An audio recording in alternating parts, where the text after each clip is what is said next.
में हम जानने वाले हैं क्लोरामफेनिकल ऑइंटमेंट के बारे में, जिसे आम भाषा में 1 रुपए वाली आंख में डालने वाली दवा, पेंसिल ट्यूब या लसन ट्यूब या आंख की ट्यूब ऐसे अलग अलग नाम लेकर मेडिकल शॉप से लिया जाता है। हम जानने वाले हैं कि ये जो 1 रुपए वाली ट्यूब है वो आंख आने की जो समस्या है उसे ठीक करता है या नहीं। इसके डोज के बारे में हम जानेंगे, इसके नुकसान के बारे में हम जानेंगे और यह जो दवा है वो किस कंडीशन में हमें यूज नहीं करना चाहिए यह भी हम जानने वाले हैं। और हम यह भी जानेंगे कि ये जो दवा है ये इतनी ज्यादा बिकती है और इतने अच्छे रिजल्ट है, लेकिन डॉक्टर यह एंटीबायोटिक मतलब इस दवा का यूज करने के बजाय दूसरे एंटीबायोटिक का यूज क्यों करते हैं वो हम डिटेल में जानने वाले हैं। चलिए फ्रेंड्स, आज का वीडियो हम शुरू करते हैं। Hello friends, welcome to my YouTube channel. मेरा नाम है पूजा शाह।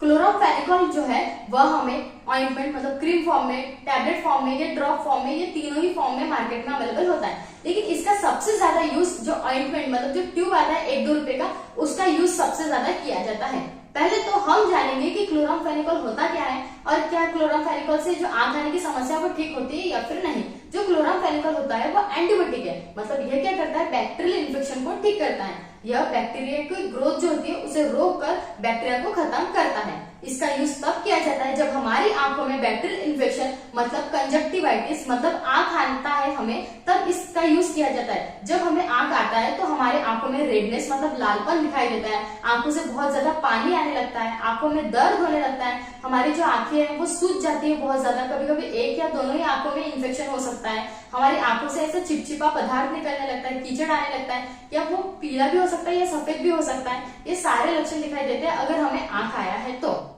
अगर हमारी आंखों में बैक्टीरियल इन्फेक्शन हुआ है तो उसी कंडीशन में यह दवा का यूज किया जाता है। लेकिन अगर हमारे आंखों में कोई और टाइप का इन्फेक्शन है तो उस कंडीशन में यह दवा का यूज नहीं किया जाता है। अब हम जानेंगे इसके डोज के बारे में। यह जो दवा होती है वो सिंगल डोज होता है, मतलब एक बार अगर हमने फोड़े उसे और यूज किए तो उसके बाद हमें दोबारा यूज नहीं करना चाहिए। लेकिन कुछ लोग क्या करते हैं, जैसे उनकी एक आंखों में इन्फेक्शन हुआ है तो वो थोड़ा सा डालते हैं, उसके बाद जो बच जाता है उसे रख देते हैं, उसके बाद उसे दूसरे दिन तीसरे दिन उसका यूज करते हैं। लेकिन हमें ऐसा नहीं करना है, हमें एक आंखों में या दोनों आंखों में डालना है और अगर बच भी गया, एक आंखों में इन्फेक्शन हुआ है और बच गया तो उसे हमें फेंक देना है, लेकिन उसका यूज नहीं करना है। यह जो दवा होती है, जो ट्यूब है, उसे किसी साफ सीजर से मतलब कैंची से, किसी भी साफ चीज से हमें कट करना चाहिए। और हमें अगर एक आंखों में या दोनों आंखों में इन्फेक्शन हुआ है तो दोनों आंखों में हमें जैसे हम काजल लगाते हैं वैसे अप्लाई किया जाता है।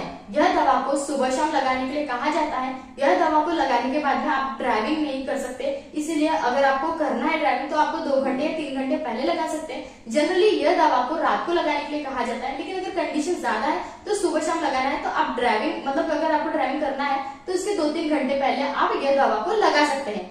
अगर आप यह दवा का यूज करते हो तो आपकी जो आंख आने की समस्या है वो 2 दिन में ही आपको ठीक होती दिखाई देगी। लेकिन आपको 2 दिन में आपकी आंखें जो है वो बेहतर दिखने लगे, लेकिन आपको यह दवा का यूज 5 दिनों तक के करना है।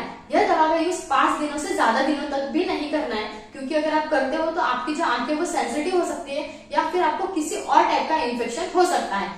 यह दवा जो आंख आने के लक्षण है उसे काफी हद तक तुरंत कम करता है और जो आंख आने की समस्या है उसे भी बहुत जल्दी ठीक करता है। अब हम जानेंगे कि यह ट्यूब का यूज कब नहीं करना चाहिए। यह ट्यूब का यूज 2 साल से नीचे जो बच्चे होते हैं उनमें यह दवा का यूज नहीं करना चाहिए। कुछ लोग तो 1-2 महीने के बच्चों की भी आंखों में यह दवा का यूज करते हैं, लेकिन 2 साल से नीचे बच्चों में इस दवा का यूज नहीं करना चाहिए। अगर प्रेग्नेंट है या फिर ब्रेस्ट फीडिंग वुमन है मतलब ब्रेस्ट फीडिंग महिला है, उनमें भी यह दवा का यूज नहीं किया जाता है। लेकिन सिचुएशन ऐसी है कि यह दवा का यूज करना पड़ रहा है तो बहुत सारी सावधानियां बरतते हुए इस दवा का यूज किया जाता है। यह दवा को लेने से पहले डॉक्टर की सलाह लेनी चाहिए। बिना डॉक्टर की सलाह के यह ड्रॉप का ये जो ट्यूब है उसका यूज नहीं करना चाहिए। अब हम जानेंगे कि यह जो दवा है वो 2 दिन में आंख आने की समस्या को ठीक कर देती है।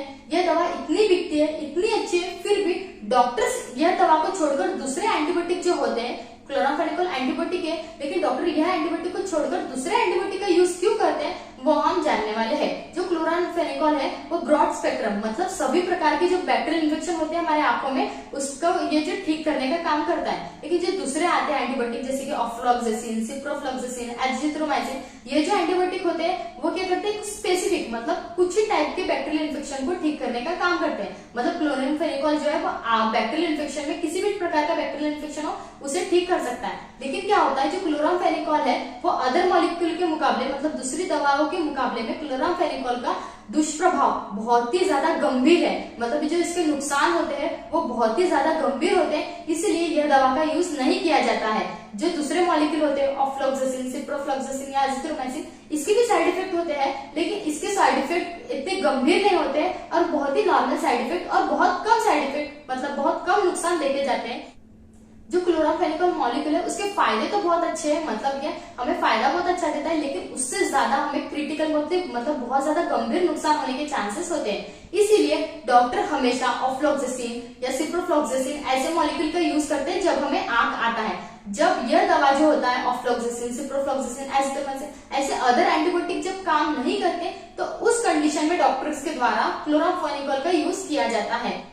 यह ट्यूब का यूज करने से पहले आपको इसके न्युकसान के बारे में जानना बहुत ही ज्यादा जरूरी है। अब हम जानेंगे कि यह ट्यूब का यूज करने से कौन से साइड इफेक्ट, मतलब कौन से दुष्प्रभाव देखने को मिल सकते हैं। हमें न्यूरोलॉजिकल प्रॉब्लम हो सकती है, ग्रे बेबी सिंड्रोम हो सकता है, अप्लास्टिक एनीमिया या एलर्जिक रिएक्शन हो सकता है, रक्त डिस्क्रेस या ऐसी गंभीर बीमारी होने के चांसेस होते हैं। अब हम जानेंगे कि जो दूसरे एंटीबायोटिक होते हैं जैसे कि ऑफ्लोक्सासिन होंगे, उसके नुकसान क्या होते हैं, मतलब उसके साइड इफेक्ट क्या होते हैं। इसके जो साइड इफेक्ट होते हैं वो बहुत ही ज्यादा गंभीर नहीं होते, नॉर्मली होते हैं, जैसे कि आंखों से पानी आना, रेडनेस होना, मतलब लालपन आ जाना, या फिर आंखों में चुभन होना या जलन होना, ऐसे नॉर्मली साइड इफेक्ट देखे जाते हैं। इसीलिए सबसे ज्यादा ऑफ्लोक्सासिन, सिप्रोफ्लोक्सासिन ऐसे दवाइयों का किया जाता है। क्लोरामफेनिकोल का यूज ज्यादातर नहीं किया जाता है, सिर्फ और सिर्फ सिचुएशन देख के और डॉक्टर्स के द्वारा ही किया जाता है। अपनी मर्जी से यह दवा को लेकर हमें नहीं डालना चाहिए। जो कंजक्टिवाइटिस की प्रॉब्लम है, मतलब जो आंख आने की जो समस्या है, वो बहुत ही तेजी से फैल रहा है। एक ही घर में आपको 3 से 4 लोग देखने को मिल सकते हैं। जब लोगों को आंख आ रहा है तो लोग क्या कर रहे हैं, मेडिकल से 10 से 15 जो क्लोरामफेनिकोल में जो 1-2 रुपए का ट्यूब आता है उसे लेकर डालकर ठीक कर रहे हैं, लेकिन ये आपको 2 दिन में आराम दिलाएगा, लेकिन इसके जो दुष्प्रभाव, मतलब इसके नुकसान जो है वो बहुत ही ज्यादा गंभीर देखने को मिल सकता है। इसीलिए बच्चों में एटलीस्ट यूज नहीं करना चाहिए और अपने मर्जी से यह दवा का यूज नहीं करना चाहिए। अगर हमें आंख आया है तो डॉक्टर्स के द्वारा कौन सा ट्रीटमेंट दिया जाता है, यह वीडियो मैंने पहले ही अपलोड कर दिया, वो आप जाकर देख सकते हो। फ्रेंड्स, अगर ये वीडियो इन्फॉर्मेटिव लगी हो तो please like, share and subscribe कीजिएगा। Thank you so much friends, मिलते हैं नेक्स्ट वीडियो में।